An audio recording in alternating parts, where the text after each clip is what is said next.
मैं इंदु राणा निर्मल education classes में आप सभी का स्वागत करती हूँ। आज हम कक्षा 6 पाठ्य पुस्तक वसंत से पाठ 17 पढ़ेंगे, जिसका शीर्षक है सांस सांस में बांस। इसके लेखक एलेक्स एम जॉर्ज हैं। यह एक निबंध है। लेखक ने इस निबंध के माध्यम से बताया है कि भारत के उत्तर पूर्वी राज्यों में लोगों की सांस को बताया गया है कि उत्तर पूर्वी राज्य के लोगों के लिए बांस कितना महत्वपूर्ण है। जिस प्रकार सांस जरूरी है, उसी प्रकार उन लोगों के लिए बांस की ज़रूरतें हैं। वहाँ के लोगों का जनजीवन बांस पर टिका हुआ है। उनकी आजीविका बांस से ही चलती है। अर्थात बांस भारत में विभिन्न हिस्सों में काफ़ी मात्रा में होता है। ऐसी जगहों की सांस सांस में बांस रचा हुआ होता है। जहाँ पर बांस अधिक होता है, वहाँ के लोग बहुत मेहनती होते हैं। ये लोग अपनी रोजगार के साधन के रूप में बांस का प्रयोग करते हैं और बांस से ही बहुत सारी चीज़ें बनाते हैं जो दिनचर्या में काम आती हैं। जैसे बांस की लकड़ी से बने मेज़, कुर्सी आदि। बांस की अधिकता वाली जगह पर लोगों का रहन सहन अत्यंत साधारण होता है और ये लोग समूहों में रहते हैं। तो आइए इस पर चर्चा करते हैं। एक जादूगर थे, चंगकी चंगलनबा। अपने जीवन में उन्होंने कई बड़े बड़े करतब दिखलाए। जब मरने को हुए तो लोगों से बोले, मुझे दफनाए जाने के 6ठे दिन मेरी कब्र खोद कर देखोगे तो कुछ नया सा पाओगे। कहा जाता है कि उनकी मौत के 6ठे दिन उनकी कब्र खोदी गई और उसमें से निकले बांस की टोकरियों के कई सारे डिज़ाइन। लोगों ने उन्हें देखा, पहले उनकी नकल की और फिर नए नए डिज़ाइन भी बनाए। बांस भारत के विभिन्न हिस्सों में बहुतायत में होता है, अर्थात बहुत ज़्यादा मात्रा में होता है। भारत के उत्तर पूर्वी क्षेत्र के 7 राज्यों में बांस बहुत उगता है, इसलिए वहाँ बांस की चीज़ें बनाने का चलन भी खूब है।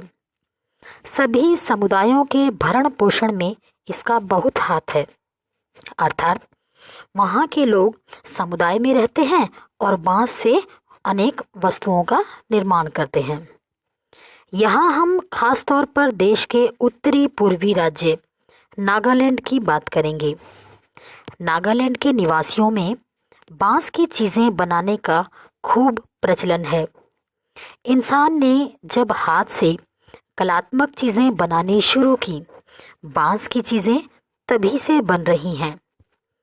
आवश्यकता के अनुसार इसमें बदलाव हुए और अब भी हो रहे हैं।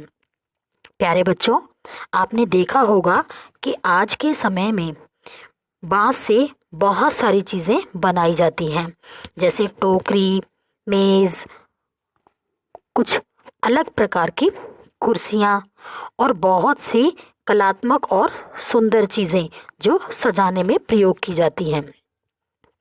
कहते हैं कि बांस की बुनाई का रिश्ता उस दौर से है जब इंसान भोजन इकट्ठा करता था। शायद भोजन इकट्ठा करने के लिए ही उसने ऐसी डलिया नुमा चीज़ें बनाई होंगी। क्या पता बया जैसी किसी चिड़िया के घोंसले से टोकरी के आकार और बुनावट की तरकीब हाथ लगी हो। बांस में केवल टोकरियां ही नहीं बनती, बांस की खपच्चियों से ढेर सारी चीज़ें बनाई जाती हैं। खपच्चियाँ अर्थात बांस की पतली पतली फटियाँ कर दी जाती हैं। जैसे तरह तरह की चटाइयाँ, टोपियाँ, टोकरियाँ, बर्तन, बैलगाड़ियाँ, फर्नीचर, सजावटी सामान, जाल, मकान, पुल और खिलौने भी। असल में ऐसे ही एक जाल जकाई से मछली पकड़ते हैं। असम में एक ऐसे ही बांस का जाल बनाया जाता है जिससे वे लोग मछलियां पकड़ने के काम में लाते हैं। छोटी मछलियों को पकड़ने के लिए इसे पानी की सतह पर रखा जाता है या फिर धीरे धीरे चलते हुए खींचा जाता है। बांस की खपच्चियों को इस तरह बांधा जाता है कि वे एक शंकु का आकार ले लें। इस शंकु का ऊपरी सिरा अंडाकार होता है। निचले नुकीले सिरे पर खपच्चियां एक दूसरे से गुथी हुई होती हैं। खपच्चियों से तरह तरह की टोपियां भी बनाई जाती हैं। आपने देखा होगा कि बहुत से स्थानों पर बांस से बनी हुई टोपियां भी मिलती हैं। असम के चाय बागानों के चित्रों में तुम्हें लोग ऐसी टोपियां पहने दिख जाएंगे। और हाँ, उनकी पीठ पर टंगी बांस की बड़ी सी टोकरी देखना ना भूलना। अब बच्चों, आपने अगर असम का कोई चित्र देखा होगा तो वहाँ पर देखा होगा कि जो चाय के बागान हैं उनमें जो लोग काम करते हैं उनके सिर पर बांस की बनी हुई टोपियां होती हैं और कमर पर बांस की बनी हुई टोकरियां। अक्टूबर, घनघोर बारिश के महीने, यानी लोगों के पास बहुत सारा खाली वक्त, या कहो आसपास के जंगलों से बांस इकट्ठा करने का सही वक्त। आमतौर पर वे 1 से 3 साल की उम्र वाले बांस काटते हैं। बूढ़े बांस सख्त होते हैं और टूट भी तो जाते हैं। बांस से शाखाएं और पत्तियां अलग कर दी जाती हैं। इसके बाद ऐसे बांसों को चुना जाता है जिनमें गांठें दूर दूर होती हैं। दाओ यानी चौड़े चांद जैसी फाल वाले चाकू से इन्हें छीलकर खपच्चियां तैयार की जाती हैं। दाओ एक प्रकार का चाकू होता है जिसका फाल चौड़ा होता है। उनसे इन बांसों को छीलकर खपच्चियां बना दी जाती हैं। खपच्चियों की लंबाई पहले से ही तय कर ली जाती है। मसलन आसन जैसी छोटी चीजें बनाने के लिए बांस को हर एक गठान से काटा जाता है, लेकिन टोकरी बनाने के लिए हो सकता है कि 2 या 3 या 4 गठानों वाली लंबी खपच्चियां काटी जाएं। अर्थात जिस प्रकार की चीज बनानी है उस वस्तु के हिसाब से बांस की लंबाई निर्धारित कर ली जाती है और तब उसकी खपच्चियां काटी जाती हैं। यानी कहाँ से काटा जाएगा यह टोकरी की लंबाई पर निर्भर करता है। आमतौर पर खपच्चियों की चौड़ाई 1 इंच से ज्यादा नहीं होती है। चौड़ी खपच्चियां किसी काम की नहीं होती। इन्हें चीरकर पतली खपच्चियां बनाई जाती हैं। पतली खपच्चियां लचीली होती हैं। खपच्चियां चीरना उस्तादी का काम है। हाथों की कलाकारी के बिना खपच्चियों की मोटाई बराबर बनाए रखना आसान नहीं। इस हुनर को पाने में काफी समय लगता है। अब बच्चों, बिना किसी मशीन की सहायता के हाथों से उन बांस की बड़ी बड़ी खपच्चियों से पतली एक समान खपच्चियां बनाना बहुत मुश्किल काम है।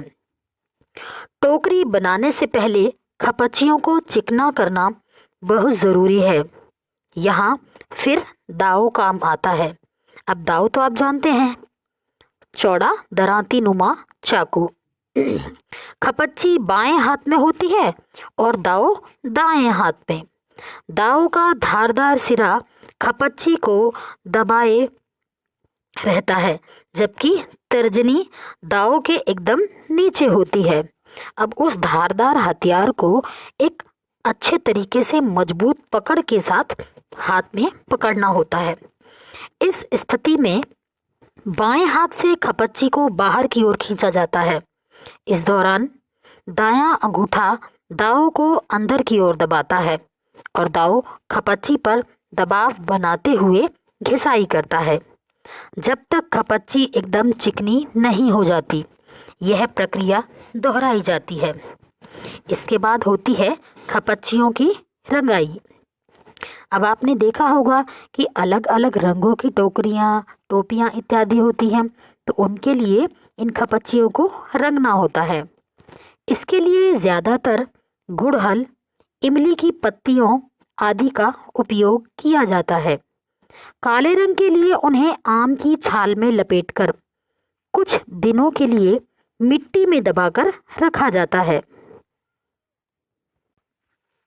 बांस की बुनाई वैसे ही होती है जैसे कोई और बुनाई। पहले खपच्चियों को चित्र में दिखाए गए तरीके से आड़ा तिरछा रखा जाता है। फिर बाने को बारी बारी से ताने के ऊपर नीचे किया जाता है। इससे चेक का डिज़ाइन बनता है, पलंग की निवाड़ की बुनाई की तरह। अब बच्चों, आपने देख रहा होगा कि कई बार बहुत सी टोकरियों में भी अलग अलग डिज़ाइन होते हैं, तो उन सारे डिज़ाइनों को बनाना भी एक कला है। ट्विल बुनना हो तो हर एक बाना 2 या 3 तानों के ऊपर और नीचे से जाता है। इससे कई सारे डिज़ाइन बनाए जा सकते हैं। टोकरी के सिरे पर खपच्चियों को या तो चोटी की तरह गूंथ लिया जाता है या फिर कटे सिरों को नीचे की ओर मुड़कर फंसा दिया जाता है और हमारी टोकरी तैयार। चाहो तो बेचो या घर पर ही काम में ले लो। तो बच्चों, आपने देखा कि किस प्रकार बांस हमारे लिए उपयोगी है, जिससे बहुत सारी वस्तुएं बनाई जाती हैं। तो आगे ऐसे ही नई नई वीडियो लेकर हम आपको बहुत जल्द मिलेंगे। धन्यवाद।